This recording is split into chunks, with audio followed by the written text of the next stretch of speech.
Bonjour à tous et bienvenue sur Bismart. Je vous propose de revoir les moments forts de votre émission Smart Tech. Pourquoi vous pensez que le mariage du droit et des technos permettent de lutter contre les inégalités? Parce que je pense que aujourd'hui, en tout cas, c'est le constat qui avait été fait effectivement dans ma cité à Bobigny au départ. Pour toute personne qui n'a pas de connaissances juridiques, c'est très compliqué de faire face à une situation juridique parce que c'est tout de suite source d'angoisse, parce qu'on ne sait pas nécessairement ce qui peut arriver après. On ne sait pas si on va devoir payer, le temps que ça va prendre, etc. etc. Et en même temps, au début, on a aussi une image de l'avocat qui est très loin et qui est très chère. Parce qu'il faut savoir qu'aujourd'hui, en France, le prix moyen d'un avocat à l'heure, c'est 200 euros. Nous, on a fait le pari de se dire que c'est vraiment important en 2020, pour un besoin aussi fondamental que l'accès au droit, d'avoir une solution qui soit simple et accessible. Et on pense vraiment que le digital, c'est une super manière d'y arriver parce que ça permet d'aller plus vite, ça permet aussi de donner ses premiers éléments d'information via l'assistance juridique qu'on a créée. Est-ce que vous diriez que cette French Legal Tech, elle possède un potentiel en matière de licorne? Est-ce qu'on va avoir une licorne française prochainement? Licorne, c'est-à-dire une boîte valorisée à $1 milliard, hein. Écoutez, je le crois vraiment. Je crois que les fondamentaux sont là.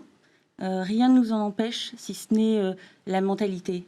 À la différence des Américains, où j'ai aussi passé quelques années en Silicon Valley. Voilà, il y a toujours cette mentalité de on doit aller vite, on doit être les plus forts, on doit être les meilleurs. Et la France a énormément d'atouts. Le secteur de la legal tech en France est un des plus importants en Europe. Donc, pourtant, dans France Digital, il y a quoi? Il y a 25 startups. Il y en a 30 maintenant. C'est pas énorme, legal tech. Je veux dire. Non, c'est pas énorme. Mais après, l'essentiel, c'est pas forcément d'être très nombreux. C'est que celles qui ont vraiment des idées et une solution technologique puissante, comme Geno Legal Tech par exemple, puissent être soutenues aussi par les institutions pour justement créer les licornes dont vous parlez. Je pense que rien ne s'y oppose, si ce n'est la volonté en fait, de le mettre en œuvre. Aussi, est-ce qu'on peut s'exporter? Parce que bon, le marché français, c'est bien, mais l'idée, c'est de quand même sortir des frontières. Peut-être pour chiffrer un peu les choses, nous on s'est lancé en 2014, on a accompagné plus de 300 000 entrepreneurs depuis notre création, donne une idée de la traction.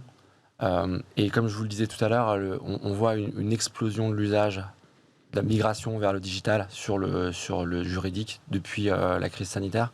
Donc c'est une des applications très positives du digital que de permettre, dans ces périodes un petit peu compliquées, de continuer à bosser.